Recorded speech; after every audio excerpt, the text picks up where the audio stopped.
Paz do Senhor, é um prazer estar aqui novamente para falar das grandezas de Deus, das maravilhas de Deus. Pouco dias eu estava olhando algo das pessoas que nos acompanham aí, de vez em quando eu vejo um dedinho assim, né? Eu fico feliz quando eu vejo esse dedinho, não é que eu queira ver muitos, mas é sinal de que a mensagem está impactando alguém. É sinal de que essa mensagem está chocando alguém. É muito importante quando esta palavra de Deus ela confronta alguém. Você pode discordar de um pensamento meu, com certeza. Mas discordar da Bíblia é diferente. Eu sou um pregador da Bíblia. Você tem que concordar com a palavra de Deus. A Bíblia é a nossa única regra de fé. Tá certo? Então, quando você discordar, preste bem atenção do que você está discordando. De um pensamento meu ou de um pensamento bíblico. Muito importante você refletir. Tem uma colocação que eu já usei uma certa feita, eu fui pregar numa igreja e eu fiz uma colocação que eu vou fazer aqui apenas uma ilustração para você entender. Eu comecei a mensagem na igreja, na introdução, e eu disse, irmãos, se eu perguntar aqui se há pessoas feias ou não, aí você vai analisar, a maioria das pessoas vão dizer que não existe ninguém feio.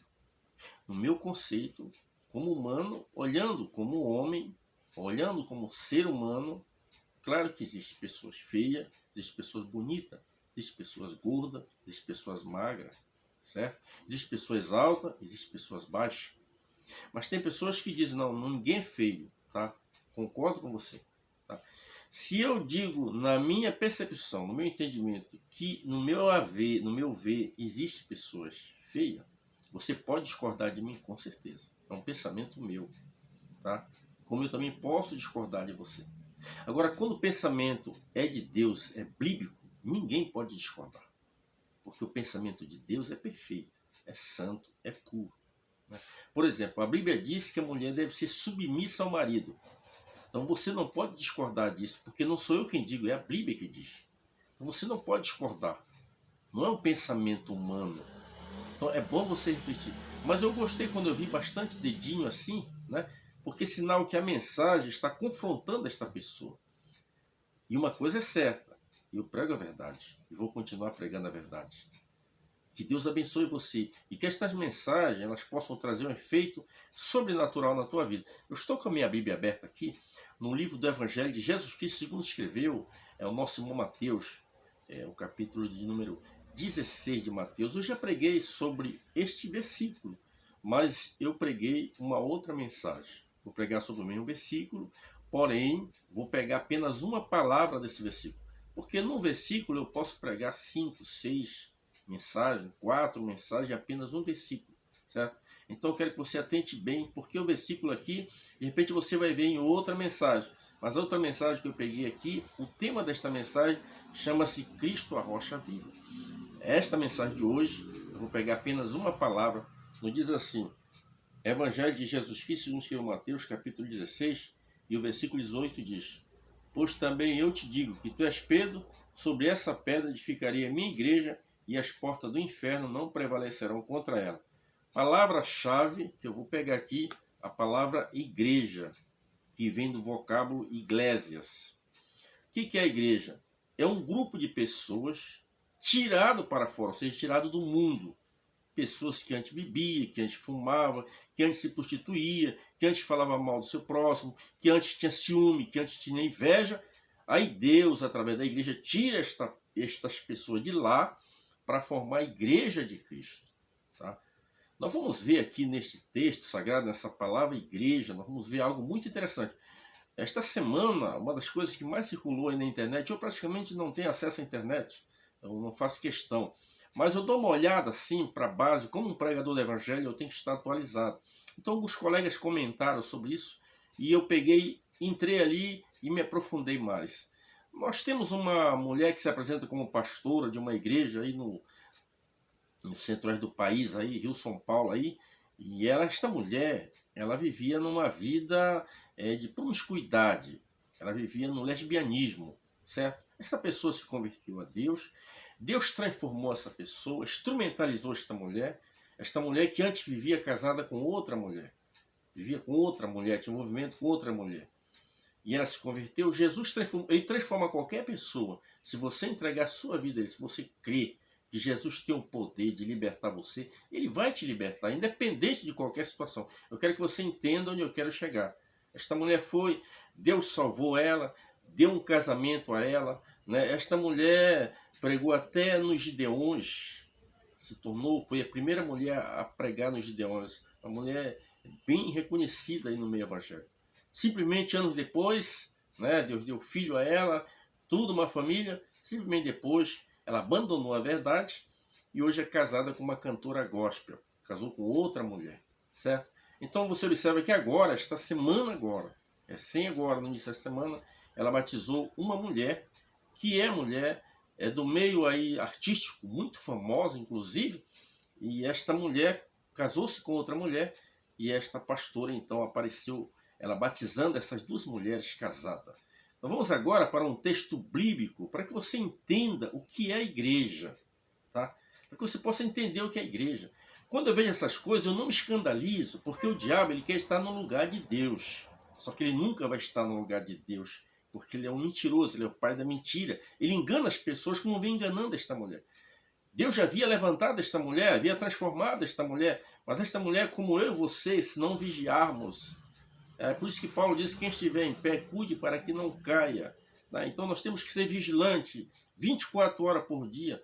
Todos nós temos um ponto fraco na nossa vida. E o diabo, ele ronda e sabe qual é o nosso ponto fraco. E se a gente não vigiar nesse ponto fraco, o diabo vai enganar qualquer um de nós. Mas eu vou ler aqui um texto aqui, de 1 Timóteo, para você entender o que é a igreja realmente de Cristo. 1 Timóteo, capítulo 3, versículo 15 diz assim: mas se tardar, para que saibais como convém andar na casa de Deus, que é a igreja do Deus vivo, veja bem atenção, a igreja do Deus vivo, a coluna e a firmeza da verdade. Você observa aqui, é a coluna e a firmeza da verdade. Então, quando você vê qualquer segmento que não pregue este evangelho cristocêntrico, qualquer segmento que se apresentar como uma igreja, é uma falsa igreja. Não creia nesse tipo de pastora, não creia nesse tipo de pastor que aprova esse tipo de comportamento que a Bíblia repugna. A Bíblia abomina, isso é coisa abominável aos olhos de Deus. Então, nós estamos observando hoje, as pessoas estão querendo banalizar o nome igreja. Mas a igreja você conhece aqui. O apoio e a coluna da verdade, a firmeza da verdade. Nós pregamos a verdade e as pessoas têm que aceitar a verdade. Se quiser, quando fechar os olhos e entrar nos portais eternos, ter garantia da vida eterna, nós temos que ensinar a verdade. Quando nós olhamos para a igreja, a gente imagina um templo. O templo é apenas o lugar onde as pessoas se reúnem para se congregar, adorar a Deus, buscar a presença de Deus. Então nós temos alguns símbolos dados à igreja. Um dos símbolos da igreja é como o corpo de Cristo. Cristo, que é o cabeça, está no céu. A igreja, o corpo, está aqui na terra. Então o que você observa aqui? Quando Jesus foi no Jordão, ele foi ungido ali no Jordão. Quando ele foi batizado por João Batista, a Bíblia diz que os céus se abriram e o Espírito Santo desceu, corpóreo em forma de uma pomba sobre Jesus, e uma voz bradou do céu: este é o meu filho amado, em quem me comprazo. Ali está quem? Cristo, o cabeça da igreja. Né? Quando você observa ali no Pentecoste, a igreja ela foi consagrada. Em Atos 2, ali, a igreja de Cristo, ela foi consagrada. Quando eu olho para a igreja, muitas vezes tem algumas tipologias que eles apresentam como uma figura da noiva, uma figura de uma mulher, apenas simbologia, não tem nada a ver literalmente, apenas numa simbologia. Você observa que lá, antes no Éden, quando Deus criou a pessoa de Adão, o primeiro Adão, porque Cristo é o segundo Adão. Então, quando Deus criou Adão, ele viu que Adão estava só, então a Bíblia diz, Deus disse, não é bom como esteja só, faria uma disjuntora que esteja ao seu lado. A Bíblia diz que Deus deu um profundo sono em Adão, e desse profundo sono, da costela de Adão, Deus formou Eva, a esposa de Adão. Você observa, olhando assim, Jesus Cristo na cruz do Calvário, ele estava ali. O que aconteceu? Quando aquele soldado romano foram ali, já antes das 6 horas da tarde, que tinha que ser sepultada a pessoa que era crucificado, você observa que um soldado romano vai ali, ele olha o ladrão da direita, quebrou a canela, o ladrão da esquerda, mas quando ele chegou em Cristo, Cristo já havia inspirado. Quando por volta da hora nona, Jesus disse: Pai, está consumado, em tua mão entrego o meu espírito. Então diz a Bíblia que houve um terremoto, houve trevas sobre a face da terra, e a Bíblia diz que o véu do templo se rasgou de alto a baixo. E a Bíblia diz que aquele centurião romano, ele foi ali e disse: este verdadeiramente era o Filho de Deus. O que ele fez? Ele pegou a sua lança e transpassou aqui entre as costelas de Cristo. E o sangue de Cristo escorreu até o chão. Ali, através dessa costela, desse sangramento que saiu o sangue de Cristo, é que foi fundada a pedra fundamental da igreja.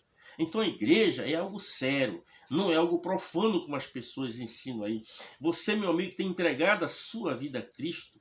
Zele pelas coisas de Deus. Não permita que o diabo venha profanar. Você que é um pastor, que é um líder, é um encarregado de congregação, um dirigente de congregação, um líder de departamento, não permita que nada venha profanar a igreja de Cristo. A igreja de Cristo, a gente olha no outro aspecto, é como um templo, né? Eu sou o templo de Cristo. Paulo disse: não sabeis que vós sois o templo de Deus e que o Espírito Santo de Deus habita em vós? Então eu sou o templo de Deus, a morada do Espírito Santo que habita 24 horas dentro de mim. A menos que eu me desvie dos caminhos do Senhor, a menos que eu vire as costas para Deus. De outra forma, o Espírito Santo quer sempre ter esta comunhão entre eu e Deus. Nós temos, eu olho sempre assim uma visão minha em dois aspectos da igreja. Nós temos a igreja triunfante e a igreja militante. A igreja triunfante, formada por aqueles irmãos, desde que Cristo veio à terra e que formou a igreja,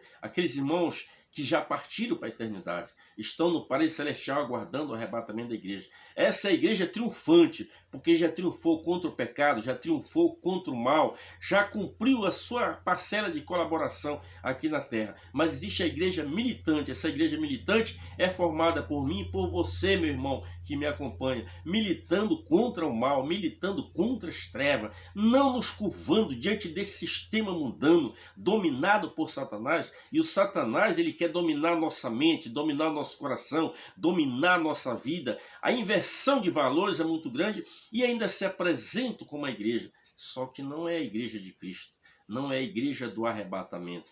A igreja do arrebatamento, a igreja de Cristo, é aquela pessoa que procura se manter de conformidade com a palavra de Deus. Um dos grandes erros do catolicismo romano, do clero romano, foi o que? Colocou o Papa acima da igreja e colocou o Papa acima da Bíblia. Isso é uma coisa que não é aceitável. Por quê? Porque a Bíblia, ela tem que estar acima do Papa, ela tem que estar acima do pastor e acima da igreja. É a Bíblia que dita e regra para o pastor, é a Bíblia que dita e regra para o Papa, que deve ditar, é a Bíblia que dita e regra para a igreja. Porque a Bíblia Sagrada, ela é a carta magna de Deus enviada à terra.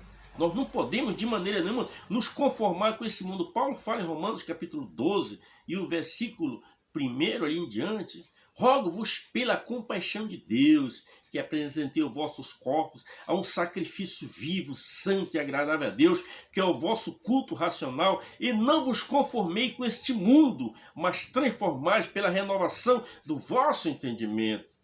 Não podemos nos conformar com esse mundo.